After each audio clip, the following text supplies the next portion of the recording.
점심 식사 맛있게 하셨습니까? 저도 우리 집사님이 대접해 주셔서 맛있게 먹었습니다.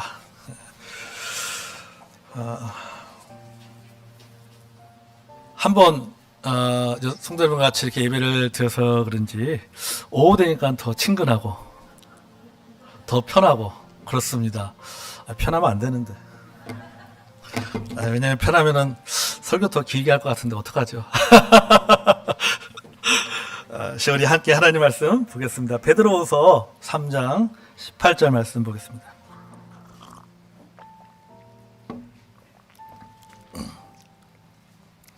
(3장 18절) 우리 한 구절입니다. 같이 한 목소리로 봉독하겠습니다. 자, 시작. 오직 은혜 안에서 자라고 우리 주 곧 구주 예수 그리스도를 아는 것에서 자라라.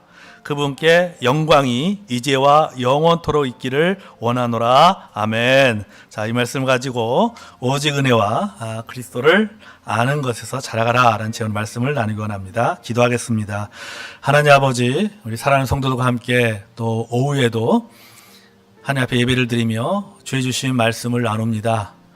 오늘 이 말씀의 거울 앞에 우리 자신들을 돌아보게 해 주시고 또 다시 한번 우리가 말씀 속에서 또 부족한 부분들, 교정받아야 될 부분들, 다시 세워져야 될 부분들을 말씀을 통해서 우리 각자가 발견하는 시간 될 수 있도록 하나님 도와주시옵소서.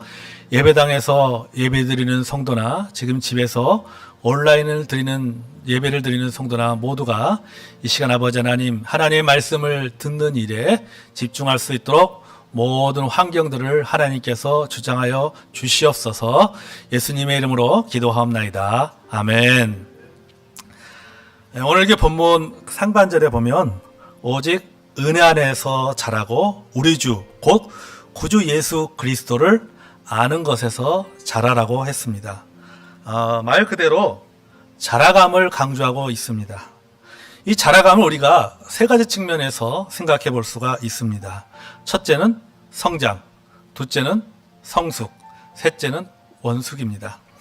첫째는 성장입니다. 성장은 뭡니까? 성장은 자라는 것입니다. 성장이라는 것은 나무나 동물이나 사람이 점점 커지는 것을 말하고 있는 것이죠. 또 이 두께로 따지면 점점점 두께가 굵어지고 또 외연으로 따지면 점점점 넓어지는 것이 성장입니다. 자녀들이 태어난 그대로 머물러 있기를 원하는 부모는 없습니다. 영적인 아버지이신 하나님께서도 우리가 태어난 영적으로 태어난 그대로의 모습으로 머물러 있기를 원치 않으십니다. 하나님 우리가 뭐 하기를 원하세요? 성장하기를 원하십니다. 아멘. 올해 여러분의 삶 속에서 신앙 안에서 많은 성장이 있기를 주의 이름으로 축복합니다. 또한 이 성장이라고 하는 것은요, 어떤 일을 하고 있는가, 또 내가 어떤 자리에 있는가와도 관련되어 있습니다. 우리가 이 하는 일들이 맨 처음에 서투르고 낯설었던 것들이 점점 익숙해지고 더 잘하게 되고 또는 좀 더 좋은 자리로 옮겨지거나 더 많이 알게 되거나 더 많이 누리게 되거나 더 많은 사람들에게 인정을 받게 되었다면 그것은 성장한 것입니다. 마치 2달란트 받은 자가 2달란트를 더 남기고 5달란트 받은 자가 5달란트를 더 남기는 것과 같습니다. 올해 코로나 때는 많이 힘들지만 우리 성도님들의 가정에도 2달란트 계신 분들은 2달란트 더 남기고 5달란트가 있으신 분들은 5달란트를 더 남겨서 성장 있는 한 해가 되길 원합니다. 아멘. 자, 이렇게 우리가 하나님의 축복하심으로 지경이 넓혀지고 더 많은 열매를 거두고 긍정적인 변화들이 많이 일어나는 것이 바로 성장입니다. 그러면 둘째 성숙은 뭐냐? 성숙은 한마디로 말해서 따스다. 댐댐이.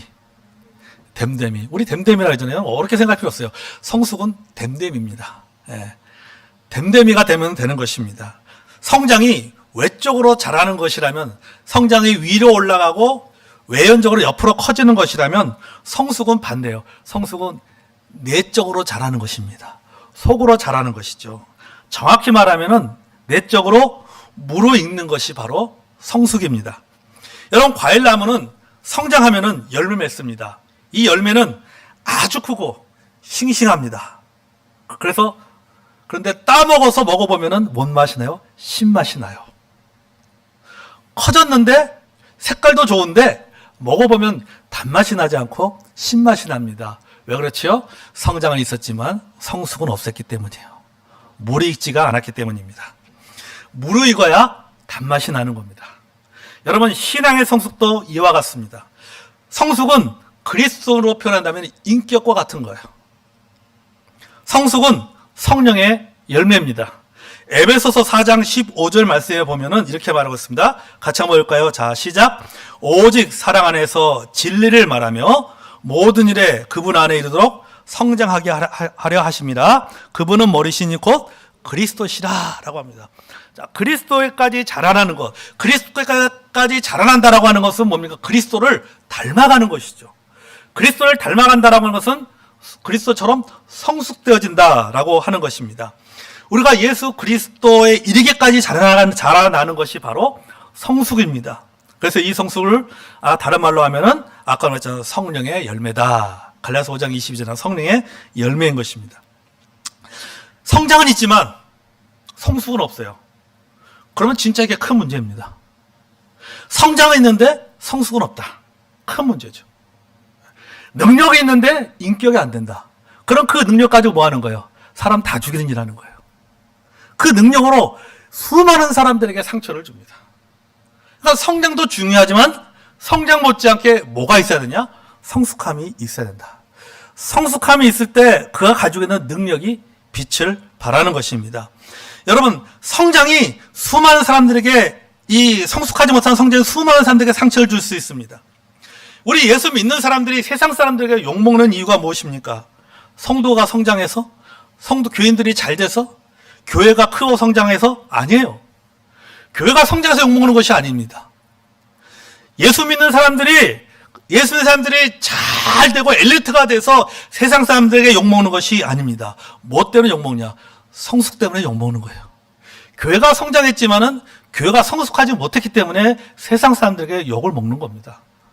성도들이 성장을 했지만은 성숙하지 못하기 때문에 세상 사람들에게 욕을 먹는 것입니다. 그러니까 성장에 비해서 성숙하지 못한 것이죠. 우리가 이 성숙을 기준으로 그리스도를 세 가지 종류로 좀 나눠볼 수 있을 것 같아요. 세 종류로. 한 종류는 비그리스도인입니다. 비그리스도인. 쉽게 말하면은, 넌크리스찬이죠. 구원받지 못한 사람. 예수 그리스도 알지 못한 사람. 우리가 소위 말해서 불신자라고 표현할 수 있을 것 같습니다. 또 한 종류는 성숙한 그리스도인, 크리스찬이죠. 성숙한 그리스도인입니다. 이 성숙한 그리스도인은 구원받은 사람으로서 인격적이고 소금처럼 맛을 내는 그리스도인입니다. 그런 나머지 한 종류의 그리스도인은 뭐냐면은, 언크리스찬, 나쁜 그리스도인이다. 그리스도인은 그리스도인인데 아주 나쁜 그리스도인이죠. 구원받았지만 뭐 한 거예요? 성숙하지 못한 거예요. 예수 믿고 구원받았지만 성숙하지 못한 그리스도인은 나쁜 그리스도인입니다. 저와 여러분이 나쁜 그리스도인이 되지 않기를 바랍니다. 아멘. 우리 나쁜 그리스도인이 되서는 안 됩니다. 이 나쁜 그리스도인은 우리가 성경에서 말한다면 어떻게 표현하면 성경적으로 표현하면 육신적인 그리스도인이다. 이렇게 표현할 수 있을 것 같아요. 그러니까 육신적인 그리스도인이 나쁜 그리스도인이에요. 구원받았지만 여전히 육신에 속해서 육신 구원받지 못한 것처럼 살아가는 것이죠. 존 메가더 목사님은 분별력이라는 책에서 이렇게 말했습니다. 어떤 이들은 성경의 지식이 해박하고 성경 구절을 많이 알고 있다. 그러나 성경 말씀을 지식적으로 많이 알고 있는 것과 그 말씀을 삶에 적용하며 살아가는 것은 다르다. 성경을 지식적으로 많이 알아야 영적 성장이 이루어지는 것이라면 바리새인들이야말로 가장 높은 영적 성장을 이루었을 것이다. 맞죠? 성경의 지식만의 성장을 따진다면 최고의 성장한 사람들은 바로 바리새인들입니다. 자, 그렇지만 여러분, 그들은 지식의 성장이 있었지만은 인격의 성숙이 없었기 때문에 예수님께서 그들 향해서 뭐라고 말씀하셨어요? 이 독사의 자식들아, 회칠할 무덤 같으니, 이렇게 말씀했다고 했죠. 회를 치. 여러분, 왜 무덤에 해를 치는지 아십니까? 썩은 냄새가, 시체에서 썩은 냄새가 나기 때문에요. 썩은 냄새. 그래서 해를 치는 거예요. 그러니까 예수님께서 이 해칠 무덤 같음이라고 말씀하신 거냐면은 그 시대적인 무당을 문화할 때는 이 썩은 시체 냄새가 나는 자들아. 이런 뜻이에요. 그러니까 성장은 있었지만 성숙이 없으면요. 이렇게 되는 거예요. 독사의 자식이 되는 거죠. 해칠한 무덤, 썩은 냄새가 나는. 여러분, 우리는 그리스도를 아는 향기를 품어내는 사람이 돼야 됩니다. 아멘. 그렇지만 성숙하지 못하면은 그리스도를 아는 향기를 품어내는 것이 아니라 썩은 냄새를 풍기게 된다라고 하는 거죠. 사람들은 우리가 전하는 메시지의 내용을 보고 예수를 믿는 게 아니에요. 사람들은 우리의 삶을 통해서 메시지를 믿는 겁니다.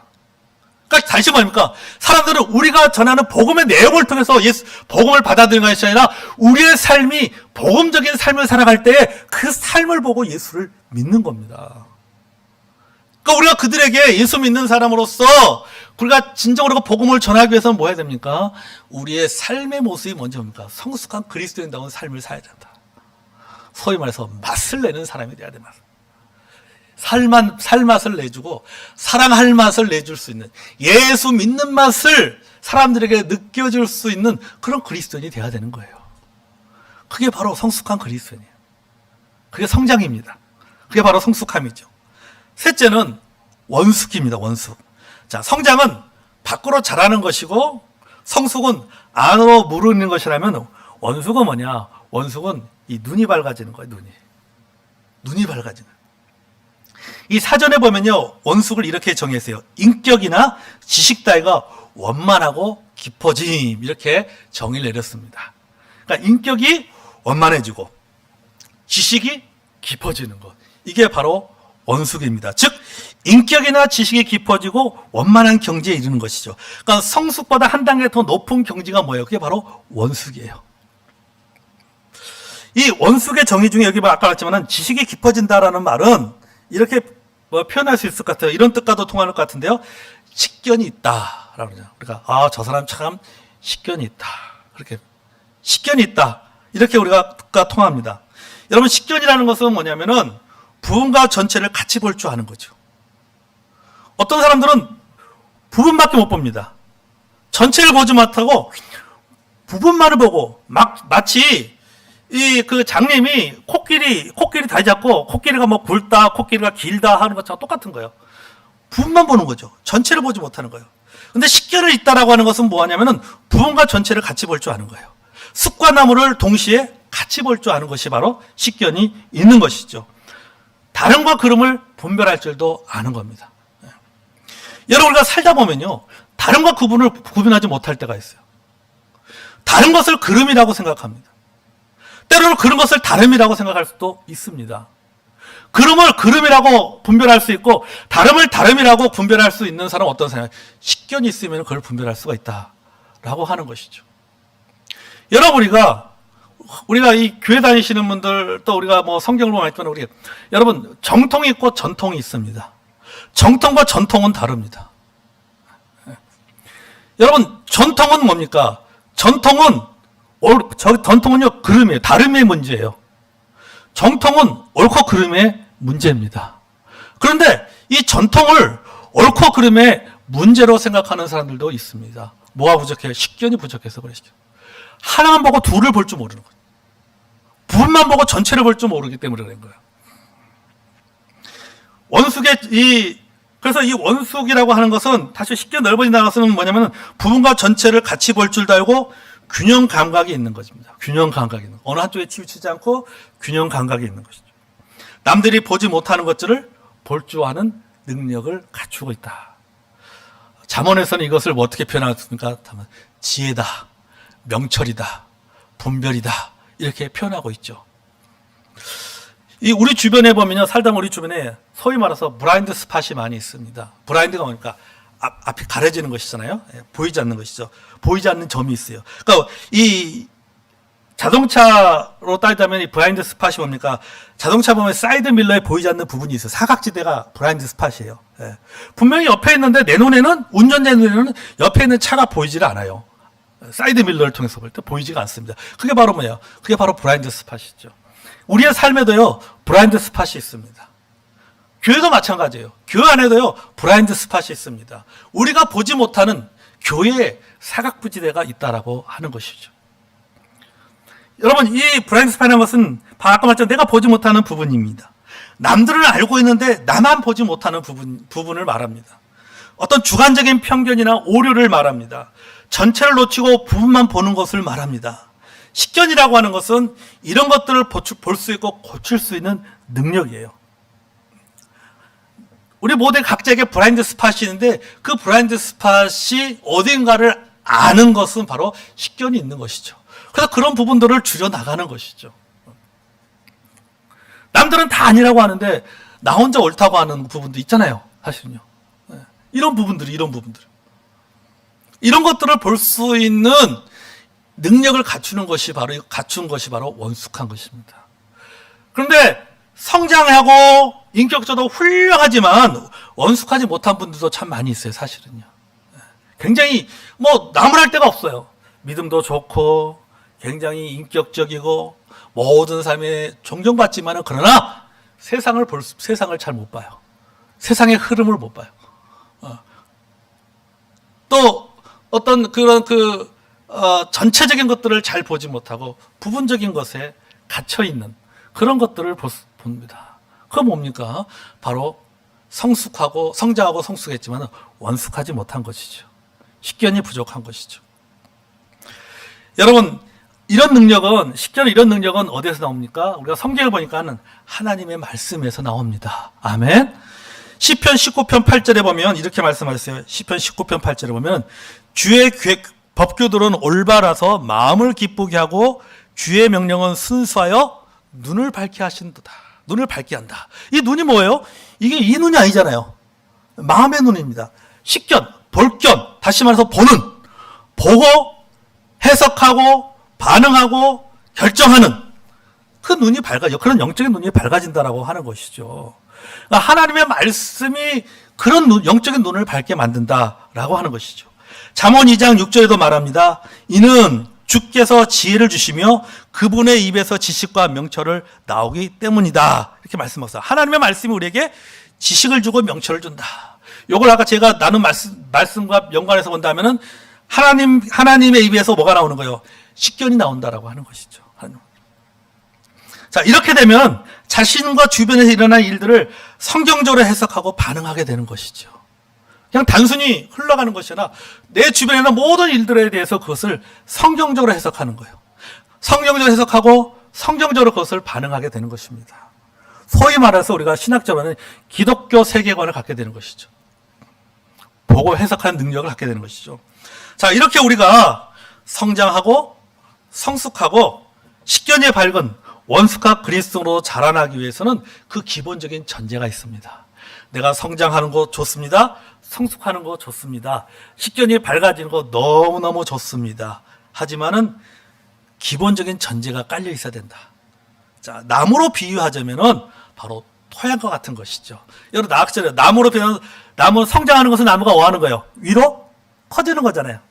그죠? 성숙한 것은 뭐예요? 나무의 열매들이 익어가고 속으로 단단해지는 겁니다. 원숙해진다는 것은 나무가 많은 풍성한 잎들을 열고 더 많은 그 열매들을 맺어 나가는 것이죠. 자, 그러려면 이 나무가 잘 자라서 성장하고 성숙하고 원숙해지는 그런 그 나무가 되기 위해서는 뭐가 좋아야 돼요? 땅이 좋아야 돼요. 땅이. 토양이 좋아야 되는 거, 토양이. 사람으로 따지면 생명과 같은 것이 생명이 있어야 된다라고 하는 것이죠. 바로 그게 뭡니까? 오늘 본문에서 말씀하고 있는 거죠. 바로 예수 그리스도의 은혜입니다. 아멘. 예수 그리스도의 은혜 안에서, 예수 그리스도의 은혜에서 그것이 자라가야 됩니다. 여기 본문에도 보면요, 오직 은혜 안에서 자라고 이렇게 표현했어요. 은혜 안에서.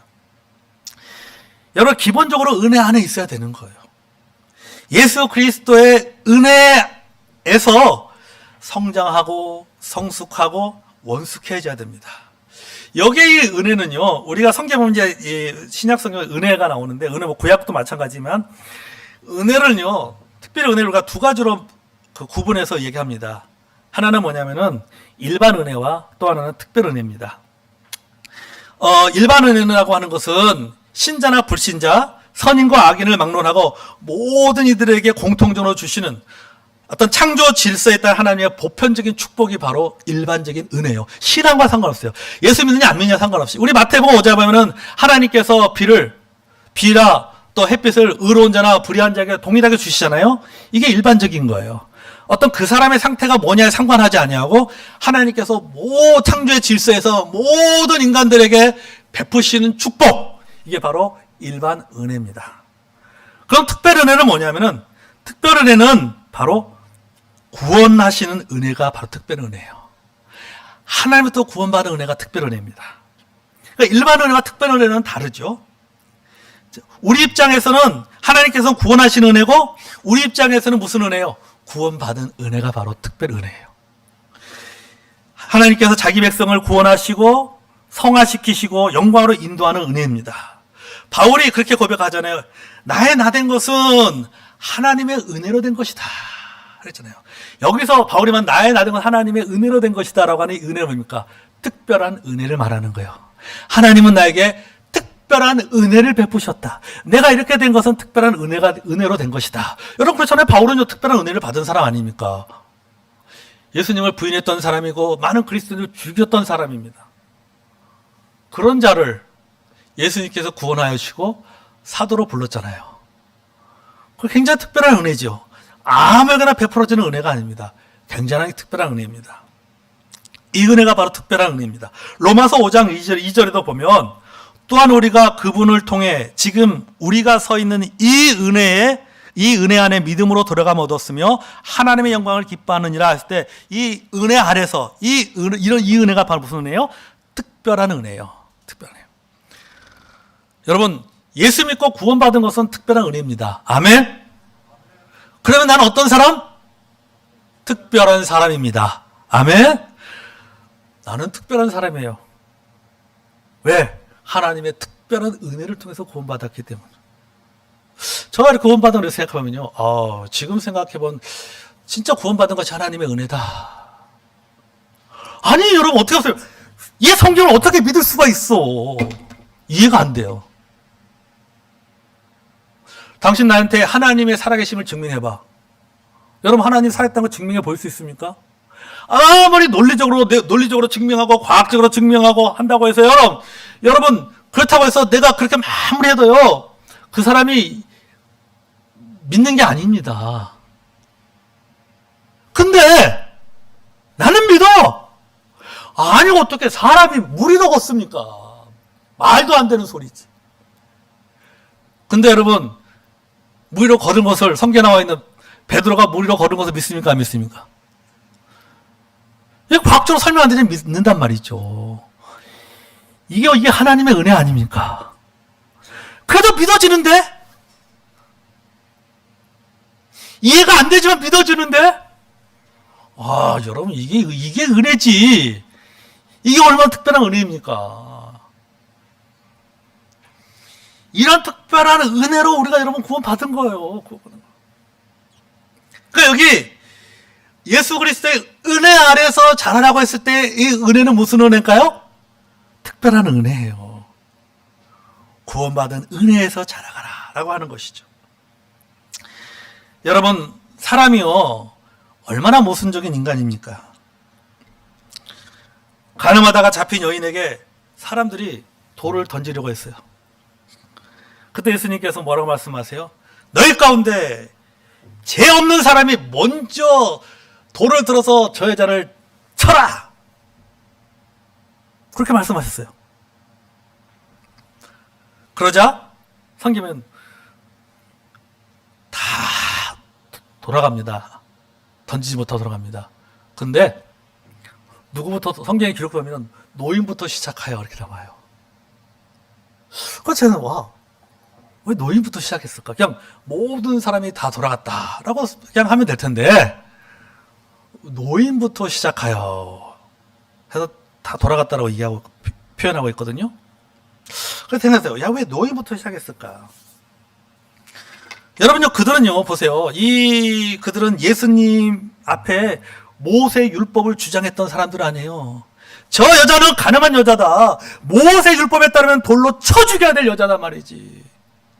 모세 율법을 너무나도 잘 알고 있었고 그 모세의 율법을 가지고 그 가늠한 여자를 쳐 죽이려고 했단 말이죠. 그런데 정작 자신이 그 모세의 거울 앞에 서 보니까는 자신의 모순이 보이기 시작한 거예요. 여러분, 하나님의 말씀은요, 현미경이 아니에요. 하나님의 말씀은 만원경이 아닙니다. 여러분, 현미경이나 만원경은요, 다른 사람을 비추는 겁니다. 그러나 성경은 야고보서에 보면은 1절에 보면 뭡니까? 하나님 말씀은 뭐라고 표현할까요? 거울이다라고 표현하고 있어요. 거울은 누가 보는 거예요? 자기가 보는 거. 내가 보는 거예요. 하나님 말씀은 거울이에요. 모세 율법이라고 하는 만환경을 통해서 저 가늠한 여자를 보니까는 돌로 쳐 죽여야 됐는데 예수님의 말씀을 듣고 그 모세 율법을 만환경이나 거울로써 그 거울 앞에 자기 자신을 비춰보니까는 우와, 내가 얼마나 모순된 사람인가, 이걸 발견하게 되는 것이죠. 이렇게 모순 내가 어떻게 저 여자에게 돌을 들어서 저 여자에게 돌을 던질 수가 있어. 정작 거울 앞에 자신의 모습이 보이기 시작해요. 그러자 나이 드는 사람 먼저 떠났습니다. 이것은 제 나름대로 그런 생각했어요. 깨달음이, 왜 노임부터 시작됐을까? 이것은 살아온 경험이 많을수록, 산 세월이 많을수록 더 모순적인 삶을 살았다는 것을 보여주는 반증이구나, 그렇게 생각했어요. 여러분, 저와 여러분의 만남은요, 모순과 모순이 만난 겁니다. 저와 여러분이 얼마나 모순적입니까? 소위 말해서 페르소나, 즉 가면을 쓰고 살 때가 많단 말이죠. 이 사람에게 대하는 태도와 저 사람에게 대하는 태도가 다릅니다. 여러분이 교회에서 성도들을 대하는 태도와 집에서 가족들을 대하는 태도가 동일합니까? 좀 다르죠? 교회에서는 그렇게 상냥해. 집에 가서는 그렇지 못할 때도 많이 있잖아요.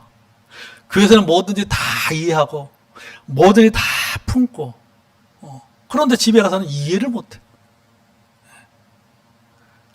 주님이 말씀하시를 원수를 사랑하라고 하셨기 때문에 그 말씀 믿고 왼수 같은 남편을 사랑하는 거죠.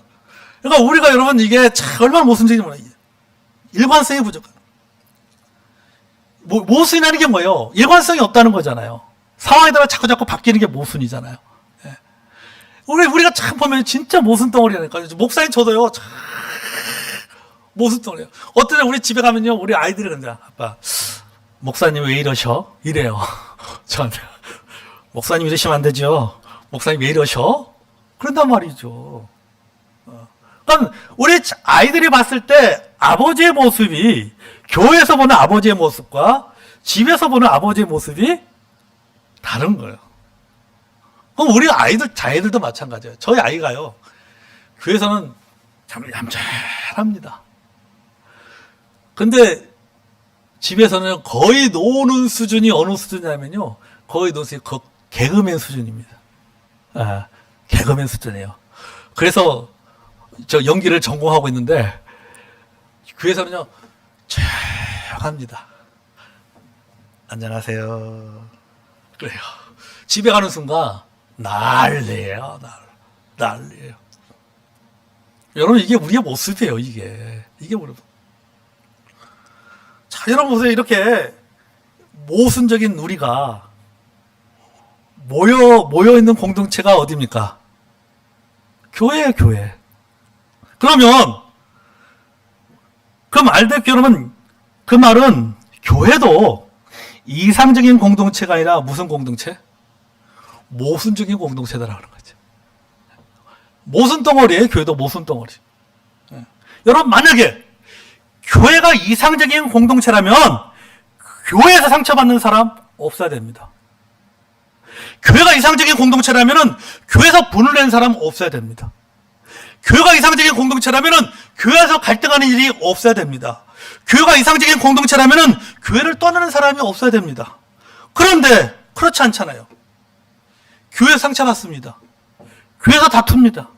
교회에서 갈등합니다. 어떤 경우는 교회를 떠납니다. 자, 이렇게 모순 덩어리임에도 불구하고 그럼에도 불구하고 교회가 세워져 나가는 것은요, 하나님의 특별한 은혜가 있기 때문입니다. 아멘? 여러분, 제일성서 침례교가 60년이라는 시간 동안에 얼마나 많은 일들을 겪었겠습니까? 좋은 일만 있었던 것은 아닙니다.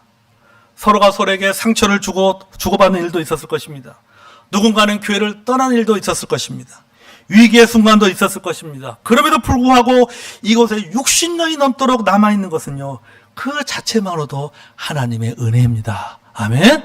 교회는요, 하나님의 은혜로 운영되어지는 거예요. 교회가 세워지는 것은요, 하나님의 은혜가 있기 때문에 교회가 세워져 나가는 거예요. 이렇게 모순 덩어리인 우리가 예수 믿고 구원받았음에도 불구하고 여전히 저는 그렇게 생각해요. 구원받은 그리스도는 어떤 것이냐? 따보세요. 그리스도인은 죄 짓는 의인이다. 안 그렇습니까? 여러분, 우리는 죄 짓는 의인이에요. 그럼에도 불구하고 하나님께서 우리를 포기하지 않고 버리지 아니하고 지금까지 우리를 인도하시고 세워주시고, 교회도 마찬가지로 교회도 하나님께서 계속해서 하나님의 은혜 세워져 나갈 수 있는 것은 뭡니까? 거기에는 하나님의 은혜가 있기 때문이에요. 우리가 잘해서 주의 몸된 교회가 견고하게 세워져 나가는 것이 아니라 하나님의 은혜가 있기 때문에 교회가 세워져 나가는 겁니다. 아멘? 왜요? 교회는 하나님의 교회이기 때문이에요. 교회의 주인은 어느 누구도 아닙니다. 교회의 주인은 하나님이 교회의 주인이에요.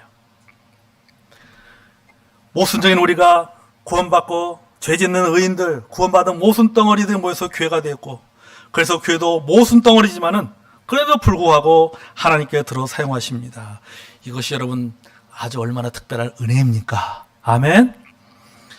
여러분, 우리는 지금도 예수 그리스도의 특별한 은혜 속에서 살아가고 있습니다. 그러면 여러분, 우리가 이 은혜를 기억하면서 또 그 은혜를 마음에 늘 새기며 은혜 아래서 자라가는 저 여러분이 되기 원합니다. 아멘? 자, 여러분, 예수 그리스도의 은혜 안에서 자라간다는 말은요, 은혜로운 사람이 되어간다는 의미예요. 그러니까 여러분, 우리는요, 예수 믿는 사람은 이 모든 것이 다 하나님의 은혜입니다. 우리 얼마나 잘 표현합니까? 하나님의 은혜입니다. 바울이 고백한 것처럼 우리도 그러니까 나의 나된 것은 하나님의 은혜입니다 라고 고백합니다. 이런 하나님의 은혜를요, 알면 알수록 은혜로운 사람이 될 수밖에 없는 거예요. 로마서 5장 20절에 죄가 넘치는 곳에 은혜가 더욱 넘친다는 말씀이 있습니다. 죄가 더하면 은혜도 더 넘친다는 말의 진의가 무엇입니까? 내 자신의 죄를 볼수록, 나의 모순을 보면 볼수록 나 같은 죄인을 살리신 주 은혜가 놀랍다는 사실을 알게 된다는 거죠. 와, 어떻게 나 같은 사람이 구원받았어? 어떻게 나 같은 사람이 목사가 되었을까? 여러분, 제가 제 모습만 보면 이 강단에 설교 못합니다. 찔려서 설교를 못해요. 찔려서 어떻게 설교할 수 있겠습니까? 그냥 하나님의 은혜로 말씀을 전하는 거지. 제가 여러분에게 이렇게 말씀을 전하지만 여러분, 저도 그 말씀에 자유로울 수 없는 사람이에요. 저도 목사지만은 목사 역할은 저도 여전히 늘 하나님 끊임없이 변화될 사람이고, 끊임없이 하나님 앞에 참으로 내가 나의 잘못됨을 고백하고 용서를 구해야 될 사람이라는 거죠. 우리가 이런 사실들을 우리가 알면 알수록 나 같은 죄인 살리신 주 은혜, 참 놀랍다는 사실을 알게 됩니다. 뉴턴의 고백처럼 나 같은 죄인 살리신 주 은혜 놀라워. 내가 죄인임에도 불구하고 은혜로 살아가는 존재이니, 내가 누구를 정죄하고, 내가 누구를 비판하고, 내가 누구를 용서하지 못하겠습니까? 그저 주의 은혜에 감사합니다라고 고백하며 살 수밖에 없어요. 저희 아이가 둘이 있는데, 첫째가 큰 애입니다. 23살이고, 둘째가 여자아이인데 21살입니다. 첫째 얘가 이제 뭐 어제도 이제 같이 TV를 보다가 어떤 내용에 대해 가지고 이제 쉽게 말하면 이제 토론이 벌어진 거야. 그러니까 막 이제 막 어떤 부분에서 막 비판을 막 하고, 전 옆에서 가만히 집사람하고 막 둘이 열심히 어떤 문제 가지고 토론하는 거예요. 그러니까 찬반을 나눠서 토론하는 거죠. 너무 시끄러. 내가 좀 들어가서 하시죠. 제가 그랬습니다. 두 사람 다 직접 국회 가면 딱 맞겠네. 제가 그랬어요. 제가 이제 그러고 나서는 제가 그런 얘기 했습니다. 집사람한테. 나도 저랬을 때는, 제 나이 때는 저랬어. 저럴 때는 비판하고, 판단하고, 정죄하고. 근데, 나이가 들면 들수록 뭐냐면은, 어떤 것들은 우리가 옳고 그름을 딱 나눈 일보다는 참 불분명하지 못한 일들이 참 많더라. 살면 살아갈수록. 쉽게 말하면은, 흑백보다는 회색지대가 더 많아지더라. 라고 하는 거죠. 그러니까 뭐에 대해서 함부로 판단하기가 참 쉽지 않다. 솔직히 저는 그런 걸 참 많이 느껴요. 뭘 그러다는. 그러니까 뭔가를 함부로 판단하고 정죄하고 이런 것 자체가 사실은 두려워요. 두렵습니다. 굉장히 두려워요. 왜? 나는 옳다라고 생각하는데 혹시 이게 내가 잘못된 것은 아닌가라는 그 두려움이 있는 거예요. 그래서 웬만하면은 판단하지 않고 웬만하면 교회 안에서도 웬만하면 어떤 성도들, 저 성도는 왜 신앙생활을 저렇게 할까? 왜 저분은 왜 꼭 저렇게밖에 할 수밖에 없을까? 웬만하면 판단하지 않으려고 합니다. 웬만하면 판단하지 않으려고 해요. 왜요? 내가 왜 그분의 모든 걸 다 알 수가 없잖아요. 그분이 왜 이렇게 되는지. 며칠 전에 신방을 다녀왔어요. 집사람과 신방을 다녀왔는데, 신방 가서 이제 저는 이제 뭐 몰랐는데 이제 집사람이 그 이제 사모가 그 교회 자매하고 한참 동안 이제 부엌에서 같이 요리하면서 이런저런 얘기를 많이 나눠서 이런 나눴던 얘기를 집에 와서 저한테 해주는 거예요. 그럼 저한테는 거예요. 여보, 내가 참 잘못 생각했다. 내가 그냥 눈에 보이는 것만 가지고 저 자매는 저래라고 생각하는데 들어보니까 저렇게 할 수밖에 없었구나. 너무 부끄러웠다는 거예요. 그래서 맞아. 그 얘기를 듣고는 그래. 사실 여러분 우리가 보는 거 모든 걸 보는 것은 여러분 우리가 소위 말해서 빙산의 일각이라 하잖아요. 빙산의 구는 물속에 잠겨 있습니다. 물 밖에 드러나는 것은 1밖에 아니에요. 근데 우리는 9분의 1을 가지고 나머지 9도 다 판단한단 말이에요. 이럴 거라고 생각하잖아요. 그렇잖아요. 이러면 안 되겠다라는 생각이 드는 거예요. 모든 것은 나도 주의 은혜로 살아가는 존재고 저 사람도 주의 은혜로 살아가는 존재다. 여러분 우리는 예수 그리스도의 은혜 안에서 성장하고 성숙하고 온숙해져야 됩니다. 또한 예수 그리스도를 아는 것에서 자라가야 됩니다. 여기 아는 것은 헬라어로 두 가지 단어로 표현합니다. 그노시스, 또 하나는 에피그노시스라고 하는 단어입니다. 이 그노에서, 이 헬라어 그노에서 영어 know라고 알다라는 know라고 하는 단어가 나왔어요. 그노. 그렇죠. 에피그노시스는 무슨 뜻이냐면 완전히 안다라는 뜻입니다. 그노시스는 알아가다라는 의미예요. 그러니까 본문에서 여기 아는 것, 그러니까는 예수 그리스도를 아는 것에서 이 아는 것은 뭐냐면 에피그노시스가 아니에요. 그노시스입니다. 원어에 보면요. 그노시스예요. 예수 그리스도를 뭐예요? 알아가는 것입니다. 영어로는 knowledge죠. 지식. 예수 그리스도에 관한 지식을 알아간다는 뜻이죠. 예수 그리스도에 관한 지식에서 자라간다는 것이죠. 그러니까 예수 그리스도에 관련된 모든 것에서 알아가는 것입니다. 예수 그리스도의 지식을 쌓는 것입니다. 여러분 지식은요 그냥 쌓아지는 것이 아닙니다. 지식은 어떻게 해야 돼요? 쌓아지기 위해서는 지식은 배워야 되는 거예요. 배워야지 지식이 쌓이는 겁니다. 배움의 발전이 있어야 돼요. 여러분 우리가 배워야 할 한 가지 이유가 바로 본문의 앞구절에 나와 있잖아요. 여러분 제가 읽지 않았지만 베드로서 2장이나 3장을 보면요 무슨 내용이 있냐면요 거짓 교사들과 거짓 교리에 관한 이야기입니다. 거짓 교사들과 거짓 교리들을 조심하라 이런 내용이에요. 그리고 3장 같은 경우에는 3장은 재림에 관한 잘못된 가르침에 대해서 경고하고 있습니다. 제 이름을 잘못 가르치는 사람들이 있다라고 말하고 있으면서 3장 16절 17절에 이렇게 말하고 있습니다. 자, 우리 18절 앞에 16절 17절 같이 한번 읽을까요? 또 시작. 또 그는 모든 서신에서도 이것들에 관해 그 안에서 말하였으되 그 안에 깨닫기 어려운 것이 더러 있으므로 배우지 못하여 불안정한 자들이 다른 성경들과 같이 그것들도 왜곡하다가 스스로 파멸에 이르느니라. 그러므로 사랑하는 자들아, 너희가 이것을 미리 알았은즉 그 사악한 자들 오류에 이끌려 너희도 너희 자신의 굳건함에서 떨어지지 아니하도록 주의하라. 이렇게 말하면서 18절로 넘어가면서 뭐래요? 예수 그리스도의 은혜와 지식에서 자라가라고 얘기한 거예요.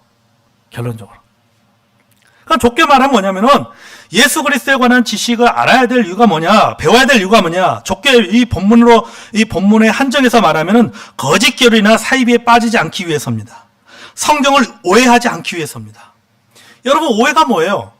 오해는 말 그대로 보면요, 잘못 풀어낸 것입니다. 오해는요, 해석의 문제예요. 해석의 문제. 해자가 뭡니까? 풀해자잖아요. 잘못 푼 것이 오해입니다. 성경을 잘못 풀 수가 있다. 왜? 배우지 못했기 때문에. 배우지 못하면은 성경을 잘못 풀 수가 있는 것이죠. 해석의 문제예요. 그러니까 제대로 배우고 바르게 배우지 않으면은 오해할 수 있습니다. 오해하지 않고 이해하기 위해서는 뭐 해야 돼요? 잘 배워야 되는 거예요. 배움의 성장이 있어야 되는 거예요. 잘 배워야 제대로 할 수 있고 제대로 알아야 바르게 믿을 수가 있는 겁니다. 아멘. 제가 신학교를 공부하면서 신학을 공부를 하고, 제가 이제 우리 성서침례 대학원, 우리 성서침례 신학교에서 공부하고, 또 제가 이제 그 숭실대학교 또 대학원에서 거기서 또 공부하고, 우리 성서침례 대학원에서 또 공부하고, 공부한 꽤 오랜 것 같아요. 예. 석사만 2번 해서 한 거니까 석사하고 뭐하고. 근데 이 배우면은요, 왜 이 배우는 게 필요하냐? 그러니까 배우게 되면요, 딱 테두리가 쳐집니다. 테두리. 그 테두리 밖을 나가지를 못해요. 벗어나지 못해요. 그건 뭐냐면 막아주는 거예요, 테두리. 그러니까 신학을 왜 목회자들이 신학을 공부해야 되냐? 신학을 공부하게 되면은 뭐냐면요, 쉽게 말해 신학을 공부하면 그 테두리를 벗어나지 못합니다. 그 말은 뭐냐면요, 밖으로 오류를 범하지 않는다라고 하는 거죠. 그 테두리 안에서, 그 테두리 안에 머물러 있게 된다라고 하는 것이죠. 그래서 그러더라고, 우리 교수님들이. 신학을 공부하는 이유는 뭐냐면은 마치 요리사로 따지면은 칼 잡는 법을 배우는 거예요. 칼 잡는 법. 칼 잡는 법을 배운 것과 똑같다라고 하는 거죠. 그 요리는 각자 알아서 하는 거예요. 그러니까 신학이라는 걸 통해서 성경을 해석하는 것을 배우는 거죠. 성경을 어떻게 해석해야 되는가라고 하는 것이죠. 일반적인 서적 읽을 때 우리가 뭐 모든 서적에 다 어떤 잘못된 것은 아니잖아요. 어떤 것을 우리가 취해야 될 것과 버려야 될 것, 맞는 것과 틀린 것, 이런 것들을 구별할 수 있는 눈이 생기는 것이죠. 자, 이렇게 여러분 우리가 잘 배워야 제대로 할 수 있고, 뭡니까? 제대로 알아야 바르게 믿을 수가 있는 겁니다. 그렇지 않으면은 결국 스스로 멸망을 당하는 결과를 맞을 수도 있다는 것이죠. 자신의 영적 무덤을 자신이 파는 꼴이 되고 만다는 것이죠. 그러므로 우리가 성경을 배우되 어떻게 보니까 잘 배워야 됩니다. 아멘. 성경을 배우는 것은 곧 누구를 배우는 것입니까? 예수 그리스도를 배우는 것이죠. 우리 예수님이 요한복음 5장 39절에 이렇게 말씀하고 있어요. 성경 기록들을 탐구하라. 너희가 그것들 안에서 영원한 생명을 얻은 줄로 생각하거니와 그것들은 곧 나에 대하여 증언하는 것들이니라. 이렇게 말씀하세요. 그러니까 성경이 곧 누구에 대해 증언하는 거예요? 예수 그리스도에 증언하는 거예요. 그러니까 예수 그리스도에 관해 알기 위해서는 뭘 공부해야 되는 거예요? 성경을 공부해야 되는 거예요. 성경을 공부하다 어떻게 공부해야 됩니까? 제대로 공부해야 되는 거예요. 제대로 공부해야지 바르게 이해할 수 있고, 바르게 이해하지만이 바르게 믿을 수가 있는 겁니다. 사랑하는 성도 여러분 올 한 해 동안에 예수 그리스도를 배워서 자라가는 한 해가 되기를 축복합니다. 아멘. 자, 말씀 마무리합니다. 본문으로 다시 돌아가 보겠습니다. 자, 본문에 다시 18절 들어가면요, 오직 은혜 안에서 자라고 우리 주 곧 구주 예수 그리스도를 아는 것에서 자라가라. 이렇게 말씀합니다.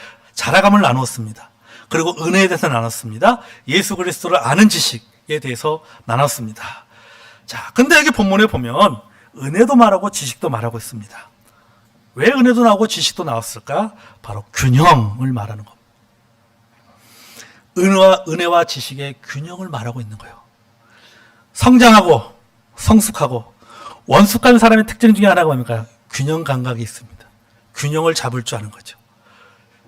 우리 신앙에서도 균형이 필요합니다. 은혜와 지식에서도 뭐가 필요하냐? 균형이 필요한 거예요. 어느 한쪽으로 치우쳐서는 안 됩니다. 은혜만 있으면 된다고 생각하고 배우지 않고 성장하기를 게을리한다면 그것은 하나님의 은혜를 값싸게 취급하는 것과 똑같은 거예요. 보네파가 말하는 것처럼 값싼 은혜라고 보네파는 표현했는데 값싼 은혜로 취급하는 것과 똑같은 거예요. 반대로 은혜 없이 지식만 자르면 어떻게 될까요? 사람이 교만해집니다. 은혜가 없어 지식만 있으면요 교만해요. 그 지식 가지고 뭐 하겠어요? 자기 기준 세우고 판단하고 정죄하고. 여러분 바리새인들이 왜 욕먹습니까? 여러분 바리새인은요 그 당시에 바리새인 굉장히 훌륭한 사람들이었습니다. 모든 이스라엘 사람들이 존경하는 사람들이었어요. 바리새인들이요. 그들이 얼마나 경건했는지 아세요? 너무나 경건했던 사람들이에요. 바리새인들이요. 그럼 바리새인들은 왜 욕먹습니까? 지식은 있는데 뭐가 없어요? 은혜가 없기 때문이에요. 은혜가 없기 때문에 뭐 하는 겁니까? 나는 저들과 같지 아니하이나이다. 이렇게 하는 거예요. 나는 저 사람과 같지 않습니다. 나는 금식도 하고, 나는 도덕질도 안 하고, 나는 구제도 잘하고. 좋아. 자기만 하면 되지. 왜 저 사람 같지 않다? 왜 비교하냐는 거지. 세리를 은혜로 대하지 못합니다. 그래서 비판받는 것이죠. 여러분, 예수 그리스도를 아는 지식에서 자라는 것은요, 단순히 정보 습득을 넘어서 아는 것에 반응하는 것입니다. 다시 말해서 변하는 거예요. 바울이 세상의 모든 것을 해로 여기면 내 주 그리스도 예수를 아는 지식이 가장 고상하기 때문이다. 이렇게 말했어요. 예수 그리스도를 아는 지식이 가장 고상하기 때문에 예수 그리스도를 알면서 너무 그것이 귀중하고 소중한 거예요. 지식이 쌓이면 쌓일수록 그에게 어떤 변화가 일어납니까? 세상의 모든 것을 해로 여기는 변화가 일어나는 거예요. 그러니까는 배우고 끝나는 것이 아니라 배우고 난 다음에 뭐가 일어난 거예요? 그에게는 반응이 있었다는 거죠.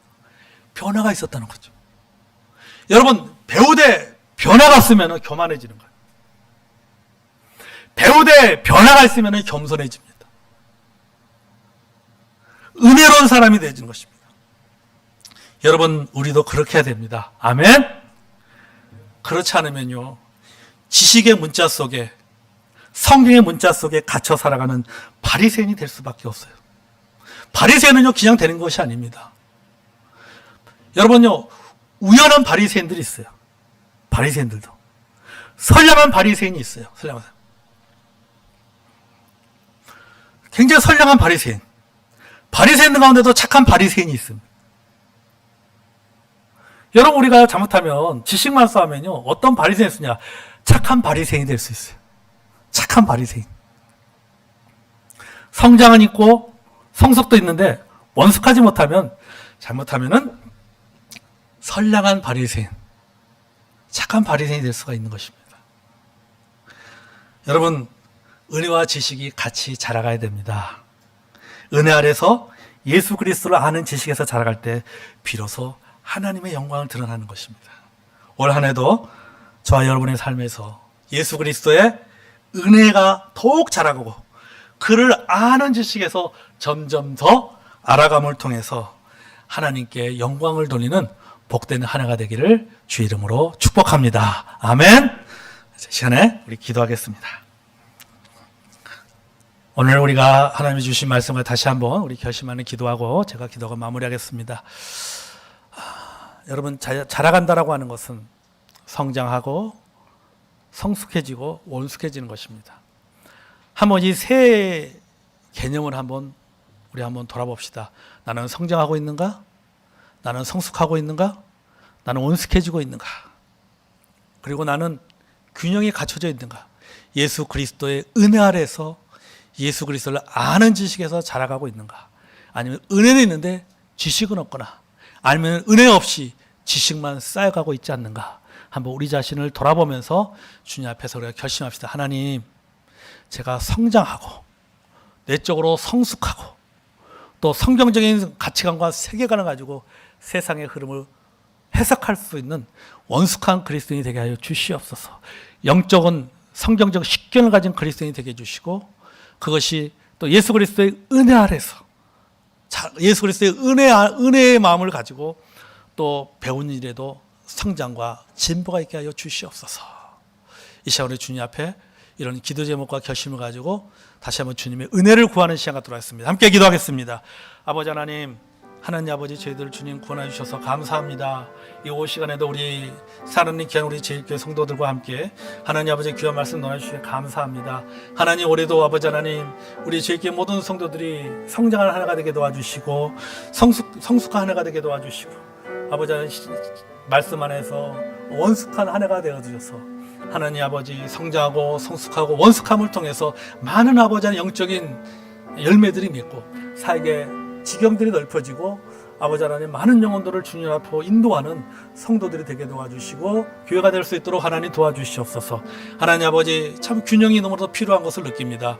아버지, 참 저희들이 참 균형 잡기가 참 쉽지 않습니다. 주님, 늘 하나님 아버지, 늘 말씀의 거울 앞에 우리 자신들을 늘 돌아보면서 하나님, 저희들이 그 균형 감각을 잘 유지할 수 있도록 아버지 도와주시옵소서. 은혜와 지식에 있어서 어느 한쪽으로 치우치지 않고 자론 하나 치우치지 않고 균형 잡힌 믿음의 길을 걸어가는 아버지 하나님, 우리 제일교회 모든 성도들에게 도와주시고 또 아버지 하나님, 우리 제일 성도 침례 교회가 될 수 있도록 하나님 도와주시고, 이 시간에 아버지 하나님이여 이 사랑하는 성도들의 그 결심, 그 기도에 하나님 아버지 응답하여 주셔서 올 한 해 많은 열매를 맺는 복된 한 해, 하나님께 영광 돌리는 한 해가 되게 하여 주시옵소서. 하나님 아버지, 참으로 감사합니다. 부족하고 모순덩어리인 저희들을 주님께서 구원하여 주의 자녀 삼아주시고 구원받았지만 여전히 아버지 하나님, 입술로는 주님을 사랑한다고 고백하지만 삶을 보면은 참 주님을 사랑하지 못할 때도 많이 있고, 기도할 때는 참으로 죽을 죄 지은 죄인이라고 우리가 그렇게 기도하고 늘 하나님 앞에 회개하면서도 또 아버지 하나님이여 세상에 나가서는 하나님을 잊고 내 마음대로 살 때도 많이 있는 저희들을 그럼에도 불구하고 포기하지 아니하시고 버리지 아니하시고 이렇게 모순적인 우리들에게 은혜를 베푸시는 주님의 특별한 은혜에 대해서 주여 감사를 드립니다. 하나님, 늘 우리가 하나님의 은혜 아래서 살아가는 존재가 되게 도와주시고 하나님의 은혜를 돌아보는 자가 되게 도와주시고 우리가 성장하고 성숙하고 원숙해질수록 더 은혜스러운 사람이 될 수 있도록 주여 도와주시옵소서. 그리스도를 아는 지식에서, 그 알아가는 지식에서 성장 있게 도와주시옵소서. 하나님 아버지, 저희들이 바르게 배우고 또 제대로 이해해서 바른 신앙생활 한 해가 나가는 모든 성도들이 될 수 있도록 도와주시옵소서.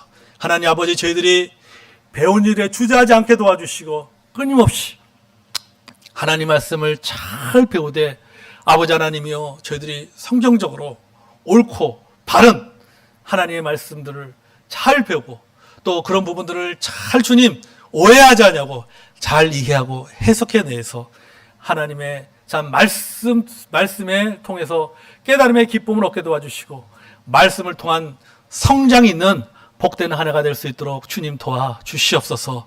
오 아버지 하나님이여, 참 좋은 이곳에 말씀을 전하고 하나님 아버지 좋은 돌아가지만은 주님 이곳에 주님 기도를 심습니다. 주님 이 기도가 열매 맺게 하여 주시옵소서. 성도들 통해서 열매 맺게 하여 주시옵소서. 우리 제일성도 침례교회 앞으로 가야 될 길 하나님께서 인도하여 주시기를 간절히 기도합니다.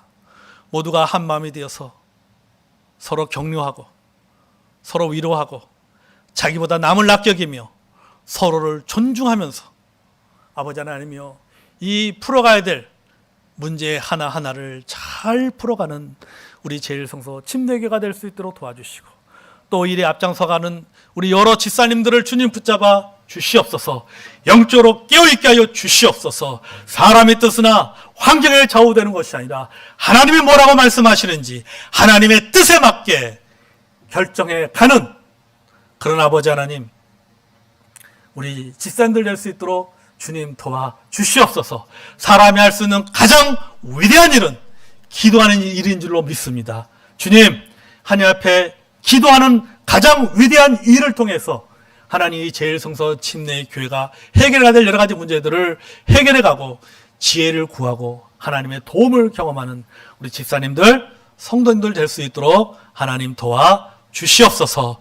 아버지 하나님이여, 우리 제일성서 침례교회 모든 성도들 한 사람 한 사람 하나님께서 그들의 생애 가운데 복으로 함께해 주시고, 참으로 하나님께서 평생에 요셉과 동행하셨던 것처럼 우리 성도들 한 사람 한 사람과 주님 동행하여 주셔서 어디를 갔는지 형통케 도와주시고, 믿는 사람으로서 아버지 하나님 세상 사람들에게 많은 선한 영향력을 끼치고 그리스도를 아는 향기를 품어내는 우리 성도들 될 수 있도록, 주의 자녀 될 수 있도록 하나님께 도와주시고 은혜를 베풀어 주실 것을 믿으며 예수 그리스도의 이름으로 감사하며 축복하며 기도하옵나이다. 아멘.